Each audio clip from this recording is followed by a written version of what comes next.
Hi, this is Elizabeth from WTI, and this is the USB-C charging cable. This charging cable is from YCWZZH. What I love about this charging cable is that it's specifically made for and advertised for your Beats headphones. Like me, you got your Beats headphones and you're like, oh, this is great, but it comes with the smallest little cable in the entire world. I can't even show it to you because I have lost it because it's so small.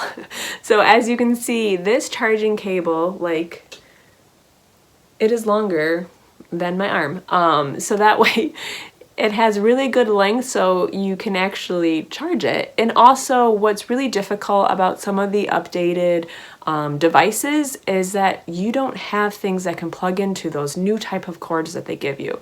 So this one is your standard USB, so I can plug it into my wall because I have different USB chargers like probably you do at home too. But on the other end, you needed the USB-C so that you can actually plug into your Beats headphones, because that's the only way that you can charge your new awesome gadget.